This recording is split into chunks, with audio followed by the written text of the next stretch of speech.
wanted to share an incredible insight and experience with the full permission of this amazing couple who came to me for help yesterday, and we just had an incredible insight together of our divine nature in action and the power to self-heal, to self-restore, and to step into our sovereignty. So to give a little context, I got a text from my soul sister and someone who is on the journey of wholeness and sovereignty with me. And she told me that after a very bad spell, her husband had listened to a 9-minute meditation of mine and had a transcendental experience with the sound, with the words, and he could not explain how, just by listening to this 9-minute track, he felt bliss and peace and light. And so what was so incredible about this is that I had been praying and keeping him in my thoughts because he had had an allergic reaction to,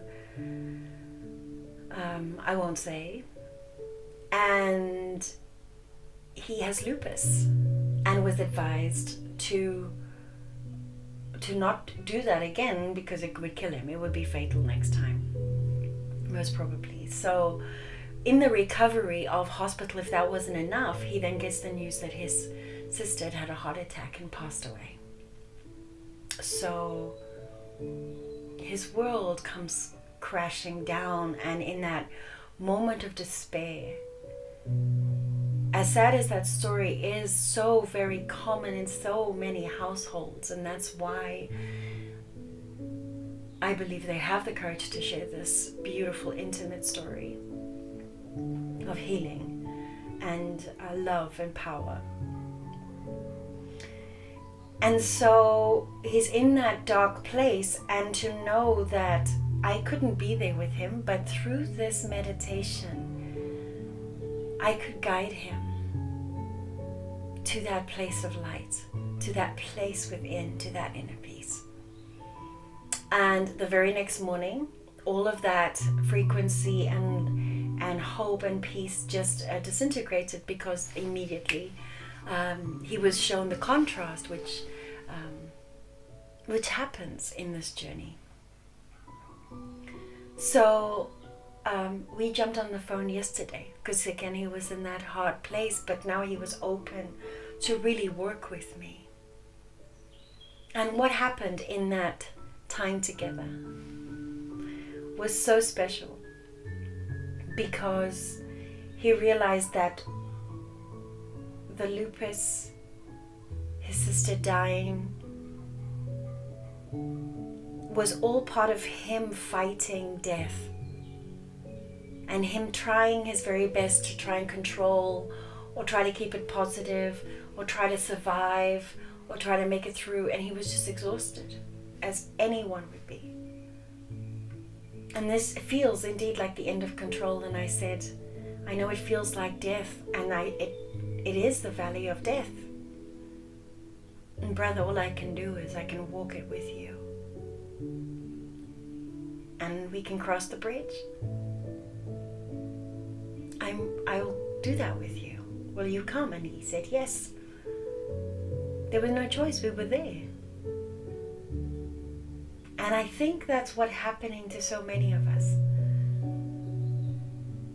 And I just want this to be an encouragement to you that there is help and that there is a way out. Because the minute we stepped into sacred space, and with the help of my bowl, I think I just used my crystal bowl, with the help of the energy of and the healing of sound, we crossed over the bridge, and he connected to his soul self. And in that sacred space, we could access wisdom and insight, and he saw people that he thought were gone and are not gone. I won't go into the details, but there was reconciliation and integration, and there was peace made and understanding brought, and a deep sense of knowing in that light of truth of his heart that his sister was okay and death wasn't something to fight.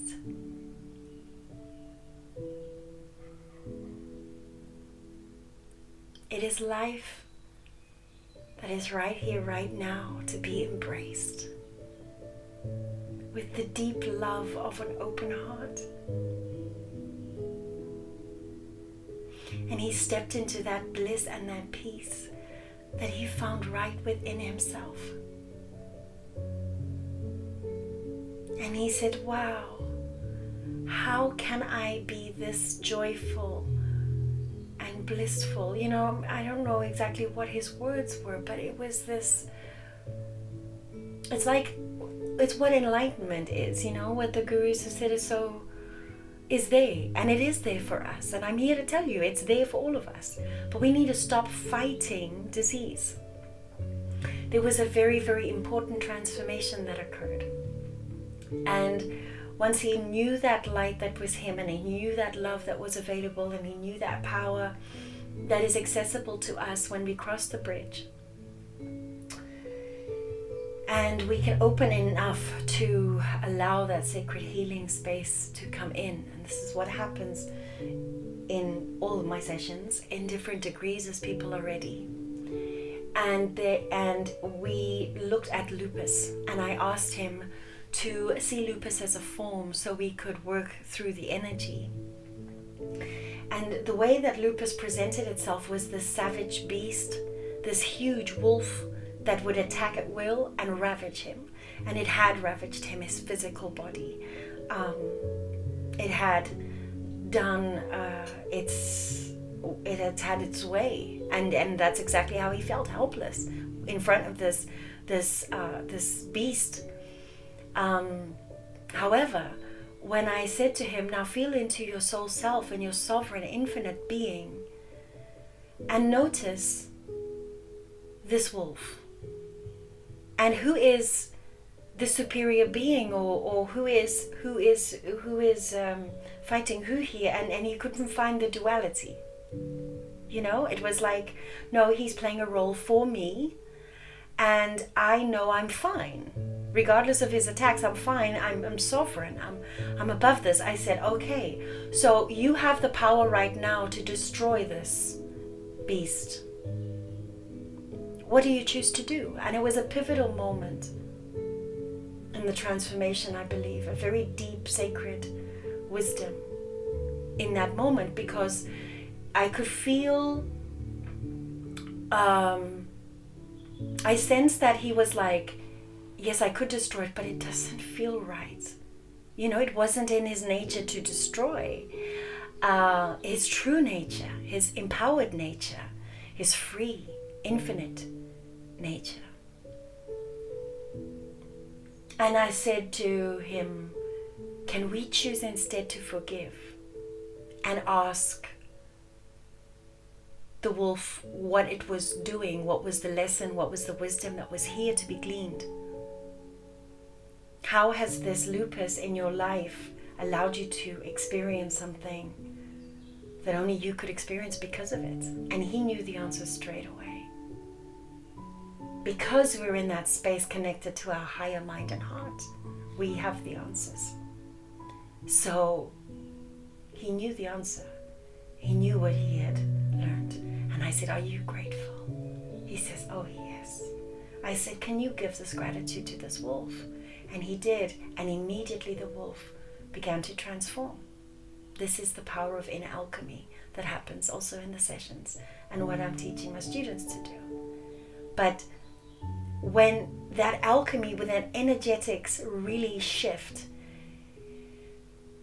you feel it. It's a real experience. It's not a thought, a nice thought, although thoughts help. So that wolf then became docile, submissive, honoring, respectful to him. And he said, okay, I want you to stand behind me. And he immediately went behind him like a submissive dog. And so he stayed there. And that's interesting, right, for now, for them. And it'll be interesting how that unfolds. And their relationship, their symbiotic relationship, not as attacker, but now, yes, as a safeguard to remain in his sovereign self on now his journey of healing. But I notice that it's interesting when I look at everything that's happening across our world. And with this virus, which I have said absolutely nothing about ever for 2 years now, on social media or in my sessions or even with most of my friends, we don't even talk about it.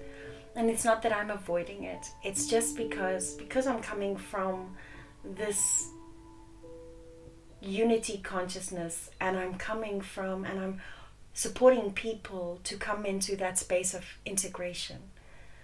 I can almost not even touch this energy and all the separation and division it is creating. But I understand its focus of illuminating and showing us that truly we have to wake up from waiting for anyone to come and save us and keep fighting life and death. We have to come to the end of our story, and we need to acknowledge life and our sovereignty in it. Getting clear about not just the story, but what it is that I really value, what I really care about. And in Rod's case, it was love. Love. That's all he cared about, was love.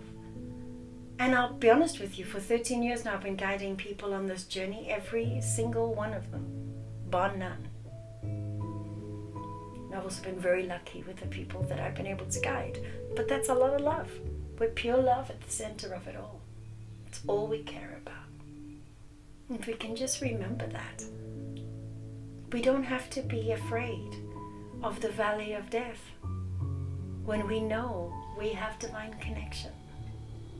Divine connection, that around us all of nature is divine, life is divine, we are sovereign souls embodied, and we need to remember all that we are. And then there's nothing to be afraid of. And even death isn't scary, because she's right there, just behind the veil. No one is gone. Not in divine love, because that love is right within me and you. We're on our journey back to wholeness, back to Eden, back to uncover our magic, our medicine, our nature as human beings who care about love.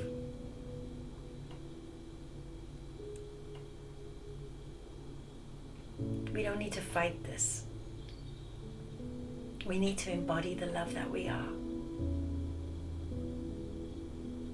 And do this. Be whole again.